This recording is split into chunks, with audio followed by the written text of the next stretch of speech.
Senior నటుడు శివాజీ రాజా అరుణాచలంలో కొందరు భక్తుల ప్రవర్తనపై చేసిన వ్యాఖ్యలు ప్రస్తుతం సోషల్ మీడియాలో చర్చనీయాంశంగా మారాయి. కొంతమంది భక్తితో కాకుండా ఫోటోలు, వీడియోలు, బ్లాగ్స్ అంటూ అక్కడి ప్రశాంతత వాతావరణాన్ని దెబ్బతీస్తున్నారని ఆయన ఆవేదన వ్యక్తం చేశారు. ఈ విషయంపై శివాజీ రాజా మాట్లాడుతూ అరుణాచలం గురించి ఎక్కువ మందికి తెలియక ముందు నుంచే గత 30 ఏళ్లుగా నేను నా కుటుంబంతో కలిసి వెళ్తున్నాను. మేం చాలా నిరాడంబరంగా దండం పెట్టుకొని వస్తాం. కానీ ఇప్పుడు పరిస్థితి మారింది. ప్రముఖ ప్రవచనకర్త చాగంటి కోటేశ్వరరావు గారి ప్రవచనాల తర్వాత తెలుగు భక్తుల రద్దీ పెరిగింది. అయితే వీరిలో 75% మంది భక్తితో వస్తుంటే మిగతా 25% మంది మాత్రం అరుణాచలాన్ని ఒక వెకేషన్ ట్రిప్ లా భావిస్తున్నారు. వాళ్ళు ఎక్కడ అడుగు పెడితే అక్కడ నాశనమే అని అన్నారు.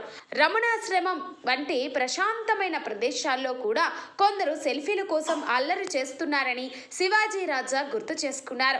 ఒకసారి నేను నటుడు రాజా రవీంద్ర వెళ్ళినప్పుడు కొంతమంది ఫోటోల కోసం గట్టిగా అరుస్తుంటే అక్కడున్న విదేశీయులు వచ్చి నిశ్శబ్దంగా ఉండాలని హెచ్చరించారు.